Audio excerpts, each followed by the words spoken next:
everyone. Good evening. Thank you so much for joining our LinkedIn live session on From Commitment to Collective Action, Strengthening India's Safe Abortion Ecosystem, hosted by the Pratigya Campaign for Gender Equality and Safe Abortion. Today's session is not just any awareness session, and today we are not going to repeat what we have heard several times before. The discussions today will be grounded on systems change, advocacy wins, pivots, solidarity, collective movement building, breaking the silos, and moving the needle towards safe abortion access. It's going to be a conversation, and we are going to talk about what it takes to move access to make it safe, dignified, and humane in practice, in policy, and in partnership. I'm Debanjana Chaudhary, and over the next 1 hour, I'll be speaking to experts who have seen the changes happening, who will be speaking about how India's abortion landscape looks much different now and the important legal process that it has gone through.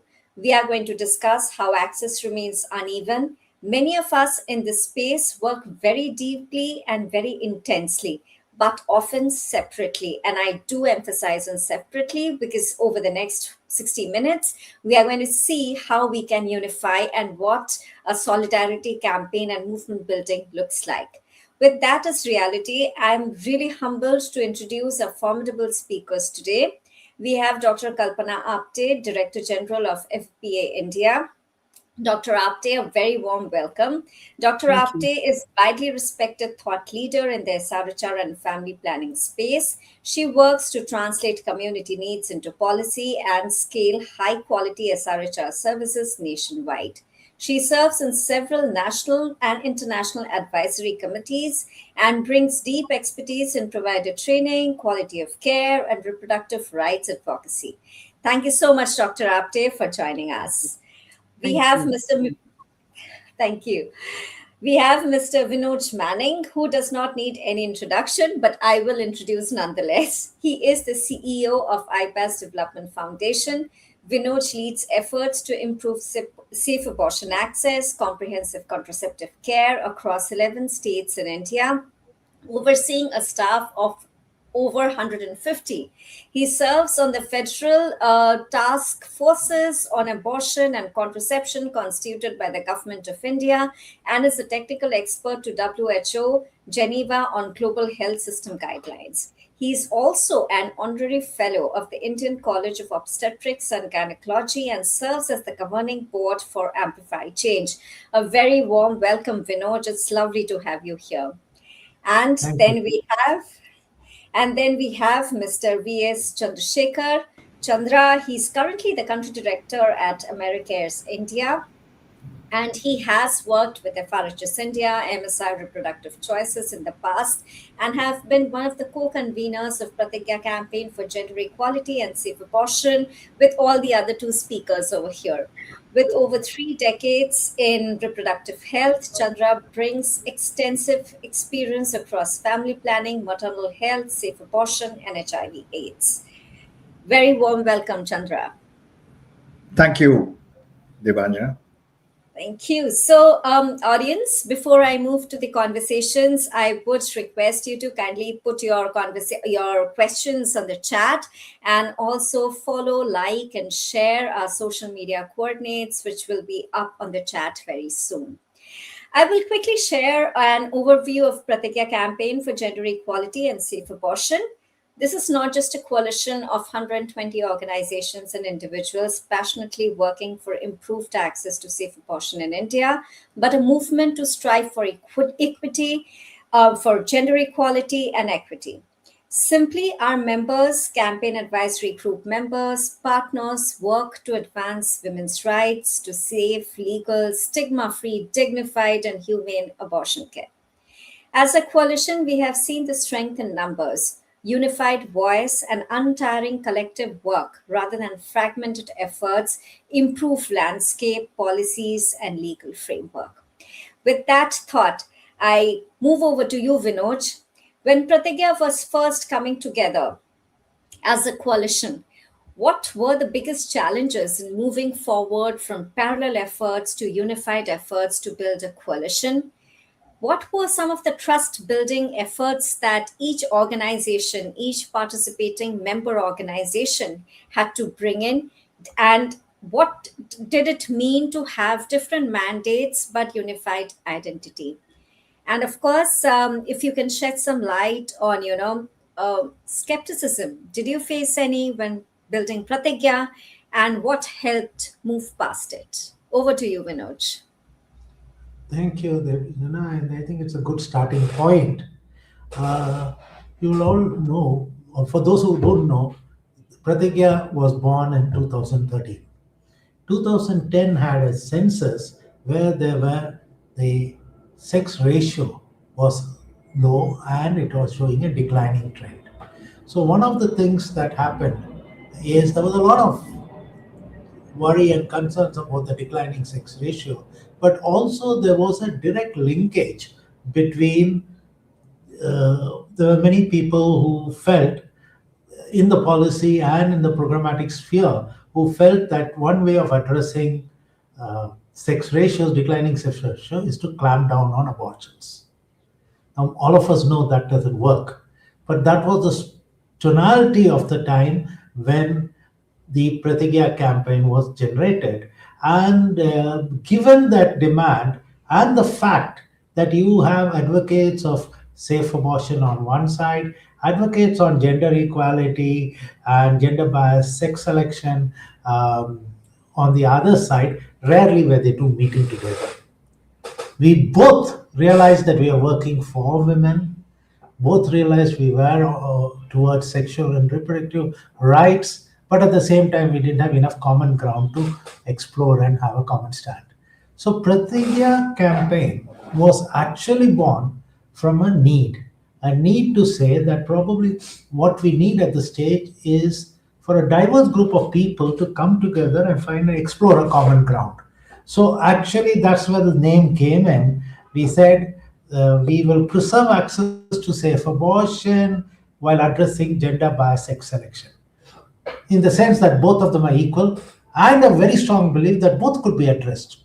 Both the issues of improving access to abortion and preventing gender bias sex selection could be addressed together, and there is a common ground for various people to work together. That was the genesis of Pratigya. And sorry, and what happened? One of our biggest challenges was we were so much in silo, many of us, that we didn't know who were the leading players, leading advocates for gender bias sex selection. So when we reached them, the point that you said about where there's some cynicism, where there's some barriers, yes, because they said you are for abortion and you would say abortion at all contexts. So there were difficult questions. There was a credibility that had to be built, and more than credibility, actually, Devanjana, it was about mutual trust. Trust to be able to sit together and talk about two issues and have difficult conversations. Yeah. Oh. Thank you so much, Vinod, for sharing that. And that is what collective commitment and action looks like. To thank you for sharing why the name Pratigya. You have also answered on why the name Pratigya came up, because that's something that we often come across by Pratigya campaign. And having gender equality and safe abortion in the same breath, it makes so much sense. Coalitions, of course, don't emerge organically. Some coalitions do, but you have to work around it and you have to build around it. They have to be built in a way. And the process is often not very smooth, and it definitely cannot be linear. And let us, make an attempt by going to Dr. Apte to understand how to unpack what work changed on ground. And I want to shift the conversation a little bit from structure to lived experience. Dr. Apte, you have been working in coalitions to change reach, credibility, and of course, sustainability compared to working independently. Do you think working in a coalition can be restrictive? What does it mean from a service provider's perspective? What difference it actually made once you became a coalition member, or led a coalition? How did that coordination contribute to a service delivery? Did it change referrals, messaging, confidence, and advocacy? So over to you, Dr. Apte. Thank you for that question, Debanjana. It's a layered and nuanced discussion. Coalitions are actually, it's not important to build a coalition. It's important that there is an issue, there is something that multiple people passionately believe in, and they want to work together. So working together is what is important, that multiple organizations, individuals, people who believe in an important issue come together. Now, let's take, for example, where Vinoj left off, and let's talk about Pratigya. That we all have seen the safe abortion landscape in India for last 50 years and more has been providers centric law, which has helped in women accessing to a great extent. I would say that when one looks outside, it's a great law. However, in recent time, with other issues impinging on it, for example, the declining sex ratio being misunderstood to be caused by safe abortion access, the champions who were working towards women's access to safe abortions, we all belong to different organizations. We are different professionals. We all felt the acute need and a sense of crisis that women are not going to be able to access, and the access is being denied, which is a fundamental right of a woman. And not only that, it's a legal right within India. So we all came together. Now, working together as a coalition or a group of people, network or campaign or whatever we may name it, style of working differs. It's an important thing that one must understand that that's the only one point on which we agree. We may have multiple differences of opinion, and one needs to find a common cause. And in instance of Pratigya, the common cause that Vinod spoke about, which became the pivot for a much needed wider consensus, and that's where Pratigya really succeeded spectacularly and created history. In the history of coalition, it's a silent history, one can say, that it was able to bring together people from very diverse and opposing viewpoints on one platform and talking about women's right to SRH. And that is the crux, that you must find the common denominator, the common issue, and you may differ on all other issues, and that's fine. But being organizations, individuals who will come together for that one thing, and then that's where the conversation starts, efforts are pooled, and certainly working alone is not the solution. It can lead to duplication, it can lead to fear of prosecution, it can lead to the position of weakness. And you come as a position of power when you are a collective group of people and organizations. A network with a sound agenda is much more powerful to change the course of history, and that's what Pratigya has been able to do. So I must say that in last decade, Pratigya made spectacular uh, progress in ensuring that PCPNDT and MTP Act are not conflicted, but they are conflated. And that can only come from a committed group of people working together. Thank you so much, Dr. Apte. It's absolutely inspiring to hear the way you've put about, centered network and networks and the strength of networks absolutely at the heart of coalitions and bringing that common factor, the common denominator of where each passionate individual is working, but to bring all the energies together. Thank you so much for that insight. Chandra, coming to you, from your vantage point, silos, of course, have a very clear, limited impact. What is your opinion about silos? And of course, something that Dr. Apte also mentioned, duplication, mixed messaging, and I want to bring in policy fatigue as well. Because when individuals and individual organizations are advocating, and it's the same stakeholders, they are seeing a lot of different recommendations from different organizations coming in. Where does a coalition step in and break the silos, break duplication, mixed messaging, and also demystifies policies? Thank you, Debanjana. Let me try to, one is, this is not a silo versus coalition game here we are playing, because every member of any coalition has their own agenda, their own objectives to work on, which is equally important. And then there is something which is common. So I think, I would like to frame this conversation more as not silo versus coalition, but more as how can, there are some things which you can do in a silo mode. As an organization, you have an objective, you have your goals to be achieved.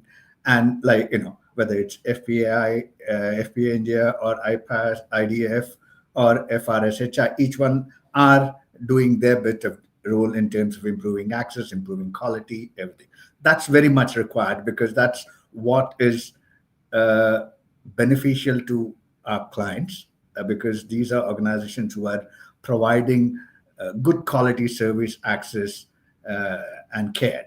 Now, on the other hand, what happens is a lot of what organizations like service delivery organizations in particular do are also constrained by policies and laws which govern and regulate how they provide services, what they say, whom they say to, etc.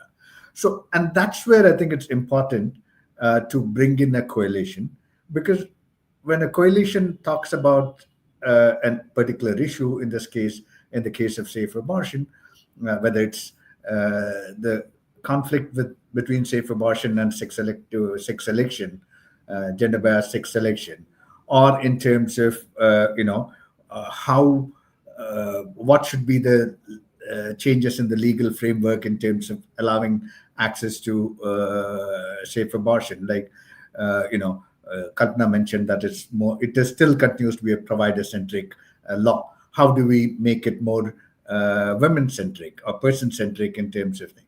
So what a coalition does is it pushes the agenda up and looks at it from a more broader perspective. And what it also helps is that individually, when we work in silos, because we have our own mandate, sometimes we can be seen as having a vested interest in,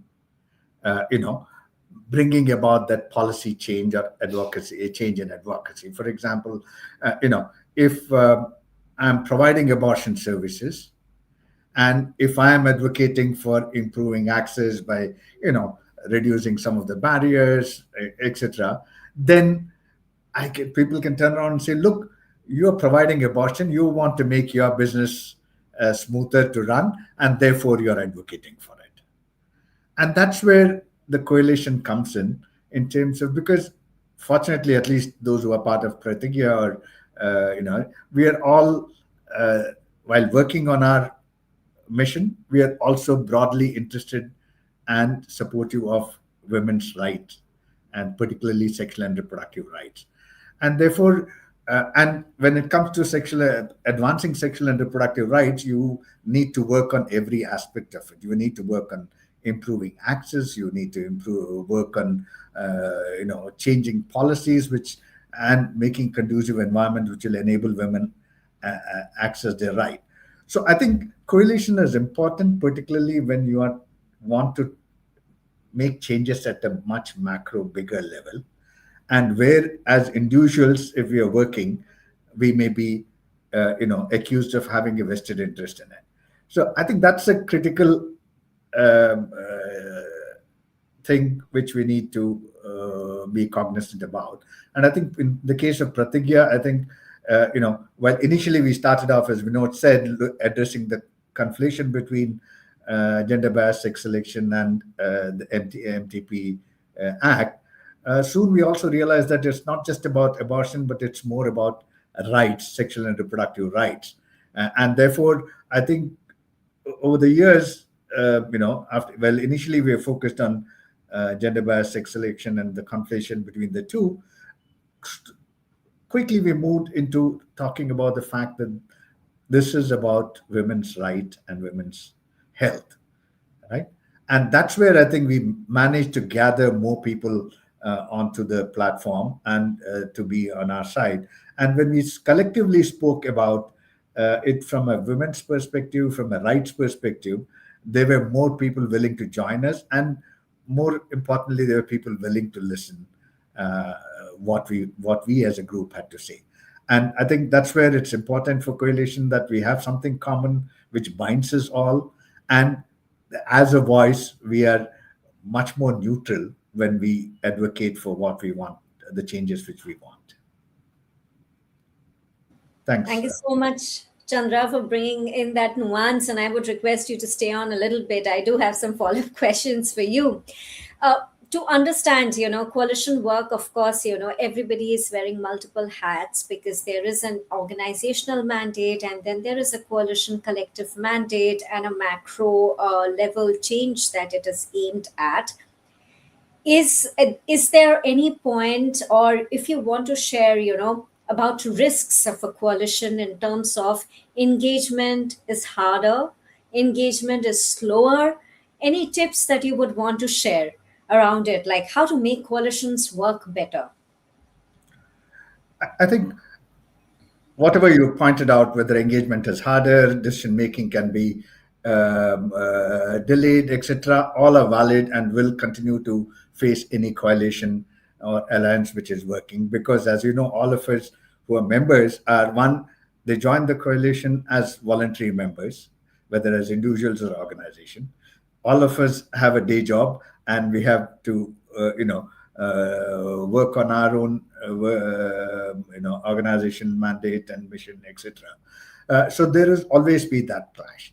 But I think what has helped Pratigya is in terms of trying to be very clear in what is the expectation from the coalition members, and also to put in place a very clear plan and assign responsibilities. I think we all learn this as we work in coalition. As initially, we want everyone to be involved in everything, and then we realize that not everyone who is at the table brings the whole breadth of understanding, and each one has a specific strength. Right, somebody is great in communication and advocacy, somebody is great in the technical aspects, somebody is great in terms of bringing in the community and women's voices. So I think trying to look at the strengths with each of the organizations who come in as who join the coalition, and trying to play on that strength and involve them specifically on those aspects is probably one way in which we can help better decision making, as well as harness the strength of the coalition. And I think that's where we in Pratigya, did a good job. I think is by creating these subcommittees which worked on specific issues, and so the secretariat also was able to tap into the membership to get inputs and take actions quickly.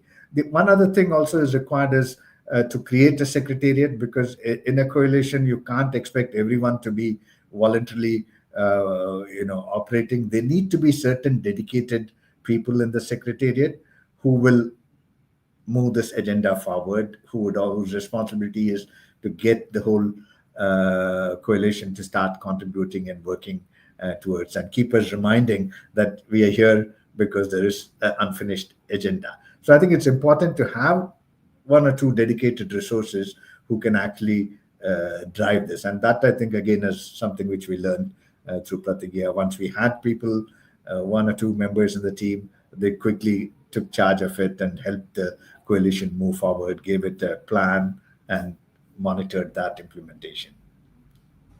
Thank you so much, Chandra. I mean, this really, builds into our next conversation, next piece of the conversation that we are going to have, like, the coalitions, how they shape practice, the secretariat that you're talking about, how it brings in the value, brings especially visible during key policy moments in getting all the people together, individuals together, tying up the advocacy, the communications, and the technicalities that are needed. Vinod, looking back, what are some of the lessons from advocacy that still remain relevant today? And if you can share a little bit about how advocacy looked like a decade ago, if we were to make a policy change, and how it has shifted, and again with today's context, with funds shrinking, more excesses from right wing, how has policy advocacy changed, and how coalitions need to adapt better? Thank you. Maybe let me start with how was it in the initial maybe 8, 9, 7, 8 years? Yeah, probably 8 years. Um, One of the first basics was on the common ground of establishing what our policy guidelines or what's our policy conversation is going to be that's agreeable to all the members. That itself takes time, it needs deliberate intent, and it needs a lot of conversations to finalize that.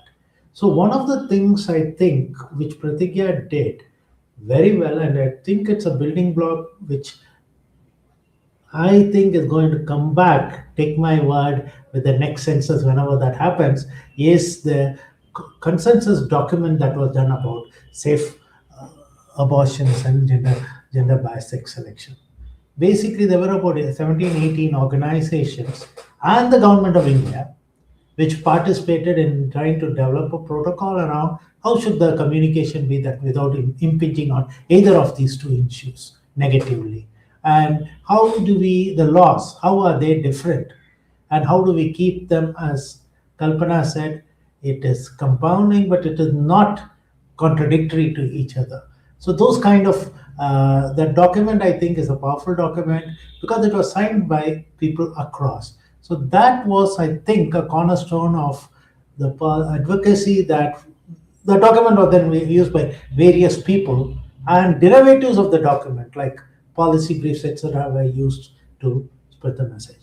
But again, when you are on a policy advocacy, you're a campaign or a consortium that's on a specific agenda, be careful not to miss opportunities or of where you may have to pivot your advocacy for something else. For example, we were at that time very right. We were focused on doing this. How do we find the common grounds and try and make sure that gender bias selection does not impinge into abortions, or abortion access does not facilitate gender biased abortion, and how do we get them together? But at that time, I don't know how many of you will remember, CIPLA had launched their advertisement for IPIL. I don't know how many of you would remember, it's been pretty long time back, but the abortion, it was high decibel TV advertisements which went on to stigmatize abortion. So Pratigya took it upon itself, though it was not in its immediate agenda, but it was an issue that impacted one of the streams of our work, that we advocate with CIPLA to highlight the fact that they are how it is stigmatizing and to pull off the advertisement. I don't know whether that worked or what worked, but after some time the advertisement did not happen. So the idea is, the point I'm trying to make is, while you develop certain materials and then keep developing and keep utilizing that in your advocacy, etc., but at the same time be nimble enough as a consortium to be aware of the environment and pick up places where you as a collective voice can address it better. CIPLA, when a 20 organization, at that time we were 20, now I think we are 120 members. But even as the 20 members across, as Chandra was saying, we had research people, we had a range of stakeholders writing to the chairman of CIPLA, had a different impact than Chandra or I writing independently to them. So that's the power that we need to look at leveraging wherever possible for our advocacy gains. Yeah. Yeah, thank you so much, Vinoj. That's such a brilliant example. And it also brings back some memories of another example from Pratigya about a Sony TV soap opera that was coming out, which was stigmatizing abortion. Then everybody from the Pratigya coalition put their heads together, and there was a sensitization workshop held with the producers of Sony for that program. Absolutely brilliant, fantastic example shared by you about collective action. Thank you so much, Vinod. Coalitions are not just platforms for coming together. It is a shared platform for sharing and exchanging knowledge. Like Chandra, Vinod, and Dr. Apte, they have shared. It's about sharing resources, strengths, and also backing each other up and moving forward together. On that note, we are going to talk a little bit about sustainability and collective infrastructure. And I'll come to you, Dr. Apte. How does a coalition engagement remain sustainable after a long time? What are some of the success indicators for coalition? I'm really apologetic to use the word indicators when we are doing movement work, because movement actually needs continuous, persistent, resilient work. But nonetheless, we are all responding to somebody. Somebody is funding the coalition work, and they would want to know, what does success look like? And how do we make that success sustainable? How do we make it responsive, Dr. Apte?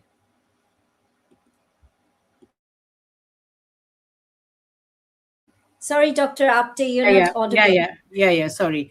It's not an easy question because at the root of it, any sustained action, one does require funding resource.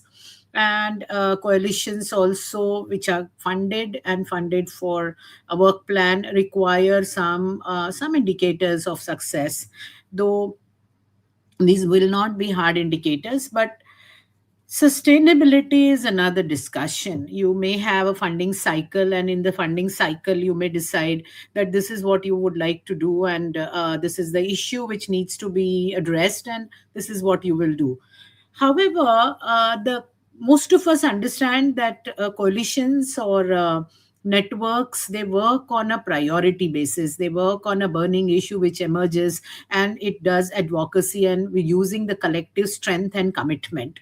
In that, then the indicators of success would be the resolution or acceptable mitigation or movement forward. That would be a sustainability thing, because you see, by very fact that people come together to address an emergent issue needs to be resolved at some level. There has to be some solution. That it itself is a sustainability and a success indicator, that you have been able to intervene collectively and change somewhat greatly. You change the ecosystem. We are talking about ecosystems today, and the ecosystem of the SRH issue, be it access to safe abortion services, be it an impinging other act of parliament, or practice by the providers or the competent authorities or whatever.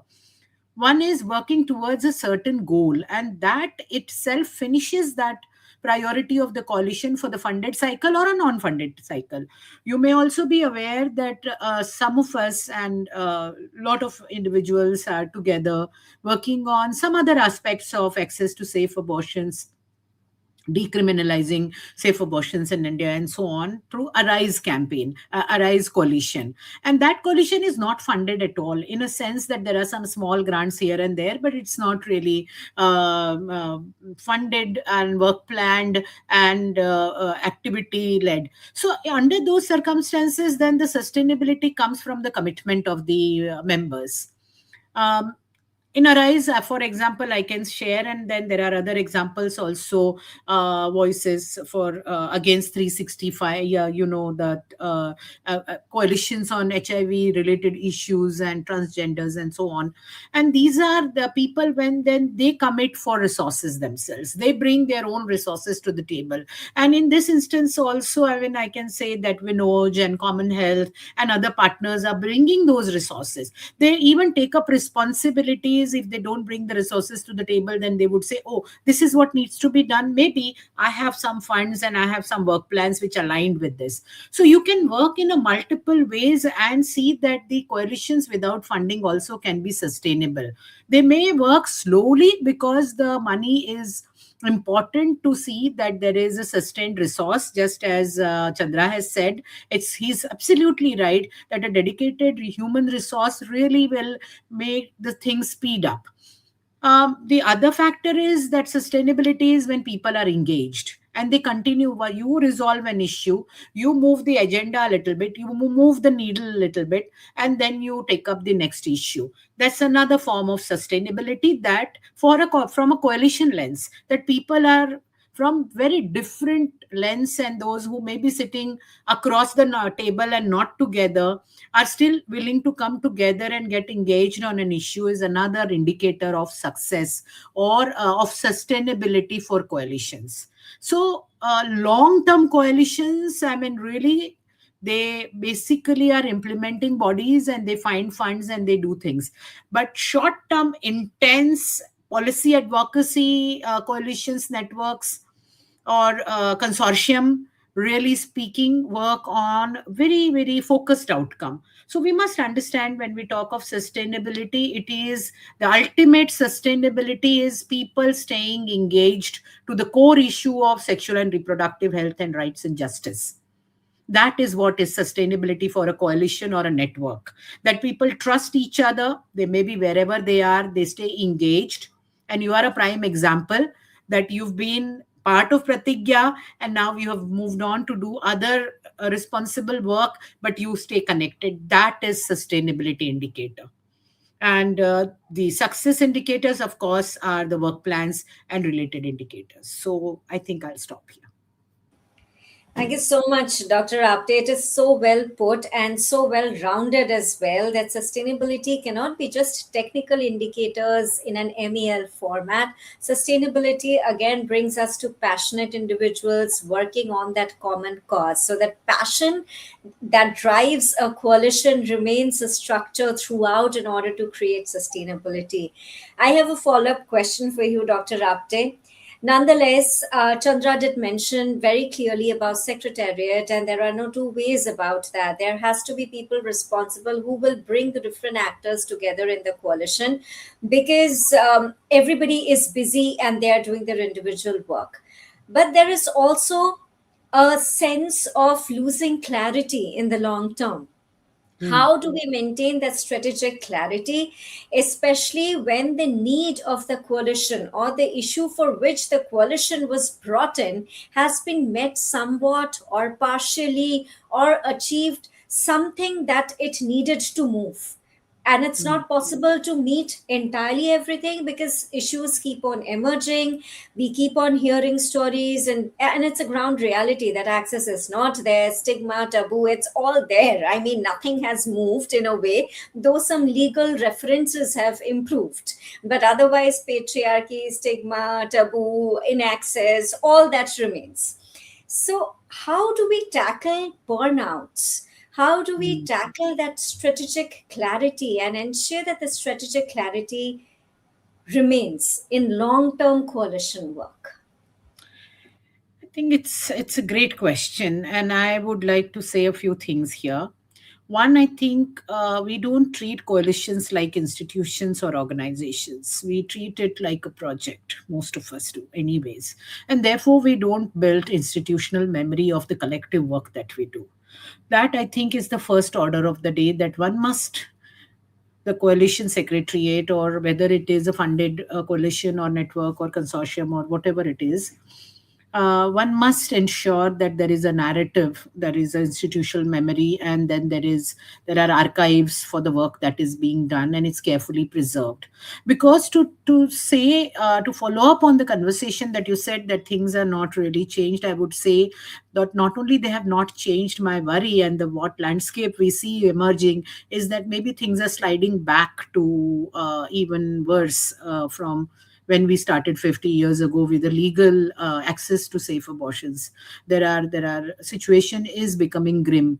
So unless we preserve that history of the coalition work and we preserve that institutional memory, you will not be able to create or find newer people coming in, because you see, human beings need to be, there should be succession planning, and succession planning for the reproductive rights and justice work can only be done through champions who believe in this. It's not a job, it's not a salaried kind of appointment that today you are doing work on, say, safe abortions access and rights, and tomorrow you move on and you do something on skilling. Or, I mean, these are all important fields, but I'm saying that the hardcore commitment to the rights and justice is something that one must ignite, and that can only happen when you are able to get people and ingrain, or not ingrain is in a way very strong word, but kind of ignite their minds,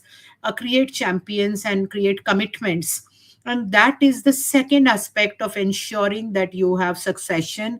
You have individuals who have been part of the journey. They may have started young, they may have been interns, they may have been younger people who have left and gone away to do other things, but come back, volunteer this work, or do whatever they want to ensure that there is a continuation. So coalitions are institutions, they are organizations, and one must see that the influence and the impact of its work is not only towards changing the policy advocacy, but also changing the landscape of the community, for very community for which it is going to we are working, or it is going to impact or the lives of those people. Unless you ensure that the champions come up from the ground up, the really speaking, the work will not move forward.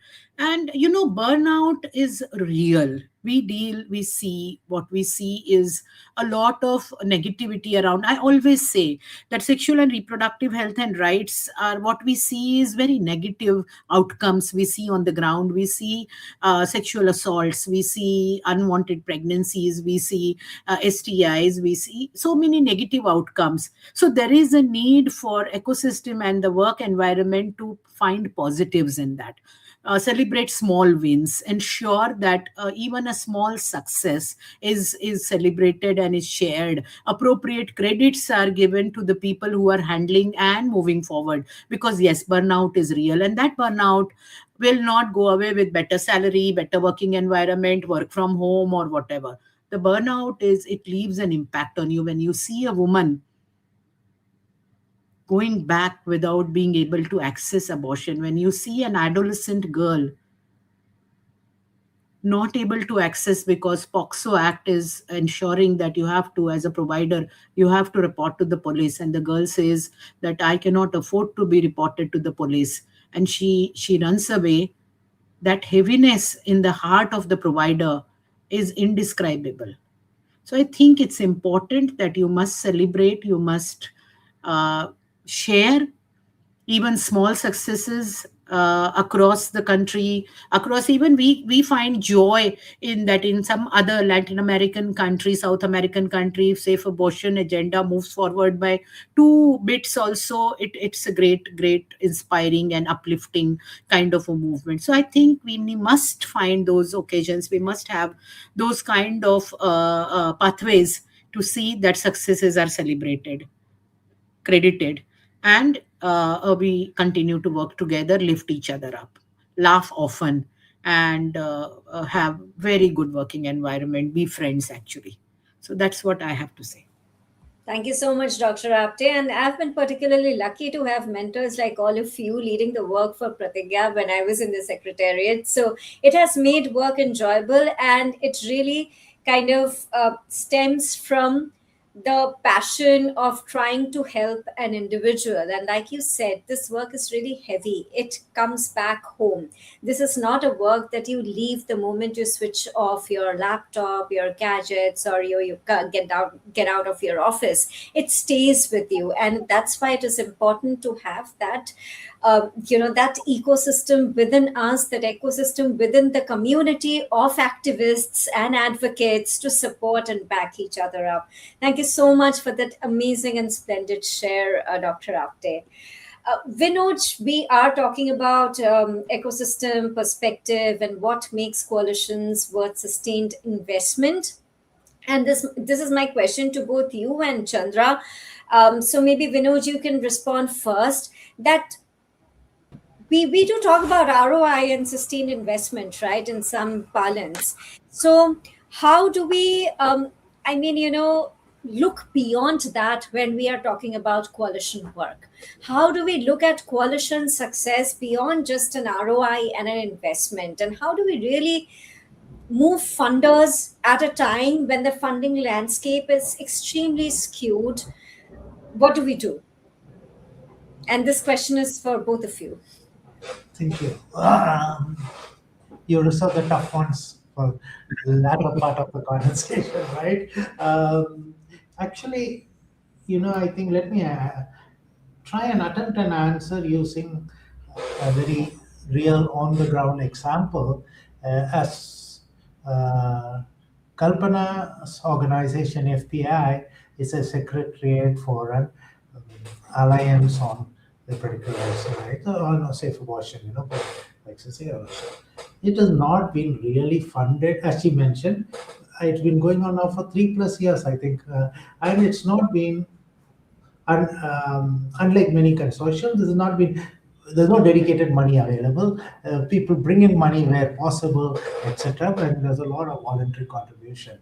So I remember a conversation where the core group was talking to a donor, and something similar to your question came up. What's your measure? So I remember talking about it and saying the measure is that if you really look at this group and the larger group of about 30, 40 people who have been engaged with this consortium for so long, if you put in our time cost alone and give us a matching contribution, that would be enough to take us through. So how do you really put an ROI to time costs? But more than time costs, with the burnouts and all that, despite that, people coming in and sustaining together as friends, as colleagues for a period of 3 years, where there is no financial incentivization. So I have a feeling, okay, we can call in an econometrist and have a very fancy modeling for calculating a return on investment on this parameter, but why bother? So, but for sustainability, there could be, as you say, no work. I have a colleague who keeps saying, if you don't measure it, it's not worth doing it. Right? And I also believe in that. So we may have to look at what should be the real measures of looking at a consortium or campaign's work in terms of outputs and, if possible, outcomes. Because the kind of work that we do, the policy and advocacy work, is long-term outcomes. But outputs are definitely measurable. We measure them. So I do think we may have to look at ROIs from a different lens to measure campaigns, because otherwise none of them are going to take root and take on. Over. Chandra? Yeah, it's an interesting question, and I think all of us grapple with it every time. This return on investment and sustainability, etc. And I think my co-panelists will agree that probably this is something which is, these terms are often thrown around more, and we all know that if whatever we have been doing and we have been involved in was sustainable, in terms of the fact that the market existed for it and the clients were willing to pay, I think somebody in the business community would have already done it, right? But the fact is that we are all dealing with issues which actually impact the most vulnerable sections of our population, and it's difficult for us to measure what is the return, as well as ensure that by 3 years or 5 years it will become sustainable. So I think this whole, while as not-for-profits, we need to hold ourselves accountable to the mission and to our clients, and therefore we need to measure what we do and see that we utilize our resources effectively. I think this whole emphasis on sustainability, emphasis on return on investment and all, I would say is unfortunately a intervention from what I'll call the corporatization of not-for-profit. So everyone is now talking about sustainability, talking about innovation, starting about return on investment, measurement, etc. As if we are that really makes, we need to bring in certain good elements of corporate and business practices into how not for profits operate. But then we cannot again take the same measurement to measure the work which we are doing. So to me, uh, you know, all of us, because we are forced to do it, we will in every project proposal we'll put in sustainability, etc. Though we know that, look, if we are, the only time we'll become sustainable is when we are no longer required, and particularly when it comes to sexual and reproductive health and rights and justice, I don't see that happening in the very distant future also, because there will always be a need for somebody to work there and to be present there. So I think rather than saying looking at sustainability or return or investment, I would really like to add on to what Kalpana mentioned. I think we need to see what differences we are making to the lives of people whom we are working for, or on the issues which we are working for, you know and often this cannot be say that this is X percentage increase or no.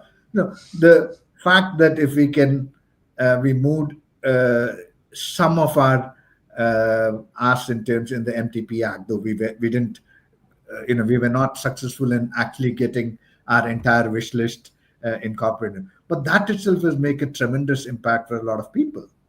The fact that we Pratigya talked about the absence of medical abortion drugs at the retail outlets, or the impact of judicial legal analysis, which brought out how difficult it is for women to access some of these.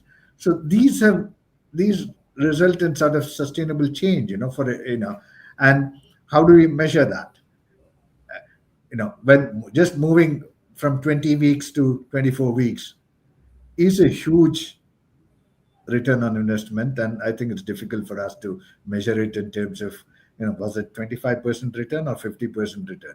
Similarly, for removing the 20 need for two providers for the 12 to 20 weeks, again is a remarkable return on investment. Similarly, moving treating medical abortion as a separate category, and getting a provision in the law which says that you can be only a medical abortion provider is a huge victory in terms of huge return on investment that was possible. But again, we can't measure it in the same terms as we measure corporate profits or the balance sheet. And I think that's important to look at as to how is this going to make a big difference in the longer term, and it cannot be reduced to numbers, which is what corporates. And when I say sustainable, as oh, will Pratigya function if there's no funding? But what Pratigya has done, or many other coalitions in this country have done, is they moved the needle, which is sustainable, which is, we have moved the needle in terms of improving access. We have moved the needle in terms of improving the policy environment, which is a huge sustainable, victory for us, because uh, that's something which we need to see how we can present those as, sustainable impact of our work, as well as return on our investment. So it's, I find this fascinating, the conversation, because many a times we keep talking about these terms, but there are nuances to it, and we cannot think of it in terms of just numbers, but think in terms of the impact it has on the lives of people. That's Now, right. Thanks so much, Chandra, for that extremely detailed, you know, um, detailed perspective on ROI, which we strongly feel as individuals working for Pratigya campaign or any other coalition. And now with AI coming in, there is so much misinformation that is there in reproductive health or in general healthcare. How to reduce harm is going to be an essential part of all the conversations. And I would request our hosts to get all our speakers on the camera so that I can ask one last question. We got some 4 or 5 questions from our audience, so thank you so much, audience, for your questions. Due to lack of time, we are going to respond to your questions via email. Pratigya Campaigns Secretariat will take your questions to our experts here, to our speakers here, and they are going to respond to it. But one very important question that has come up, which we don't ever think about, because we all engage in different capacities as organizations and individuals. But one recurring question that came in was that, can an individual be part of a coalition, or does it have to be an organization? And what does it mean to be a part of a coalition? So, as Pratigya, Chandra, Vinod, Kalpana, if you can share, if there's any criteria to join Pratigya or to join Arise, what is that common thing that the person needs to, that individual needs to bring in order to join this burning fire for, activism? I maybe Dr. Apte can start, then Vinod, and then Chandra.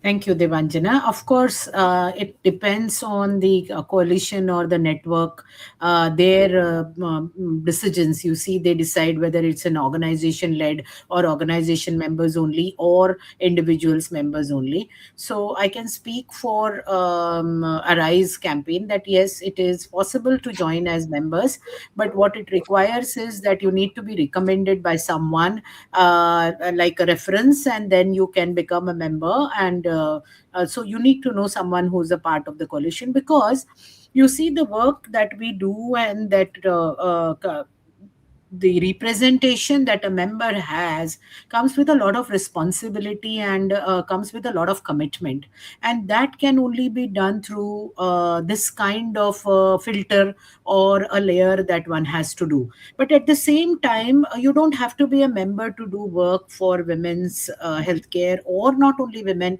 healthcare and reproductive and justice related intervention. You can always become a member of not necessarily a coalition, but you can volunteer with various different organizations. FPA India works with volunteers, youth, or otherwise. You can become a FPA India volunteer, or you can do a lot of work without even being a member of a coalition. And then becoming a member of the coalition may be coming second. If you already have a connect, or if you know someone, you have done internship work, you've done some work, you're already connected, then it's even easier for you to do. So I would say that if you have done no work almost at all, you haven't gotten into this, and then to become a member of coalition, maybe 2 steps forward thinking. One must start and understand the ecosystem, would have contributed, would have understood, be willing to learn and do work. Then you could move on. So that would be my take on becoming an individual member. There are multiple coalition in India who also welcome individual members. So, but you must also bring something to the table. It's a two-way relationship. Vinod. Thanks, Kalpana, for clarifying that individual members can become parts of the coalition consortium, because I would hate to be kicked out of Arise the day I leave IPAS Development Foundation. So there is hope. There is hope.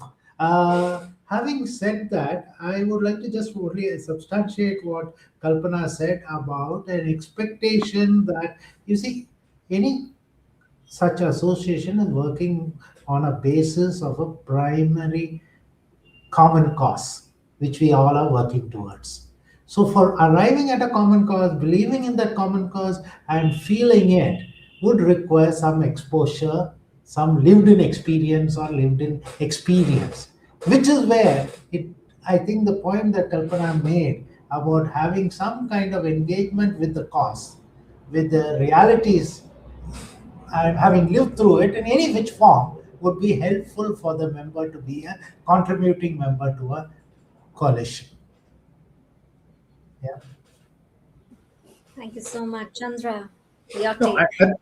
I think it's finally it boils one of both, as Vinod and Kalpana mentioned. For individuals to become part of the coalition, one, they need to be invested in that issue and be passionate about it. More importantly, I think it is the way the coalition is set up and what are they trying to achieve will also decide in terms of whether you will have institutional membership or individual membership. Because again, as we talked about, is Katna mentioned about engagement. If you have larger number of individuals as part of the coalition, then your engagement with each of the individuals also becomes quite onerous task. So it's not that. I think in Pratigya also we do have individual membership possibilities. But I think from a point, what are the issue you're trying to address and what are the solutions you're looking for? If that demands a huge individual membership, then the coalition should go out for it and get more individual.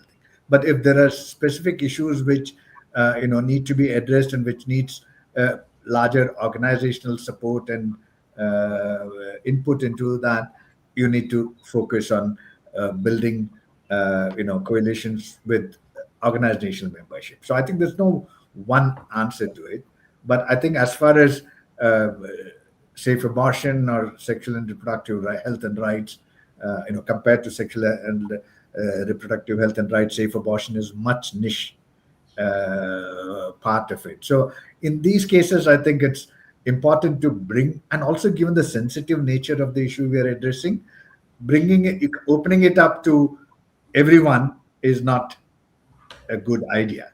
And therefore, bringing in selective individuals, like for example, as we know, it says, if he leaves IDF, but given his background and everything, bringing him as an individual expert to any coalition on sexual and reproductive health will add value to it. So I think coalition should be open to the fact that yes, organizations are important, but at the same time, there are specific individuals and champions whom we should make an effort to bring in, and also to bring in leading opinion leaders who have the visibility in the media and policy corridors would be helpful for alliances to move their agenda. Absolutely. Thank you so much. I mean, I couldn't agree more to all three, what all three of you have mentioned. Thank you so much, Dr. Apte, Vinod, Chandra, for these excellent shares, for bringing in your lived experience, telling us what it means to be in a coalition, what does sustainability look like, what does moving from parallel action to purposeful collaboration look like, and the pain it takes as well. Collaboration needs the work to be put in, and what it needs to be done is absolutely clear for all of us. I would also like to thank all our audience you've joined in, and the Pratigya Campaign Secretariat, CEO of FRHSI India, Ashutosh Kaushik, Neha Srivastava, the Secretariat for Pratigya Campaign, Gaurav, Pratigya Campaign Secretariat member, and all those who are helping at the back end with the tech and the fantastic audio uninterrupted. I think we have mastered webinars and mastered live sessions after the pandemic. So thank you again so much. It's such a pleasure to always meet you. I always go back learning something from each one of you. Thank you so much. Have a lovely evening. Thanks, Debanjana. Thank you, Debanjana. You pulled it out of us, actually. It was fantastic being with friends. Bye-bye. Thank you. Bye bye. Thank you. Bye. Bye. Bye.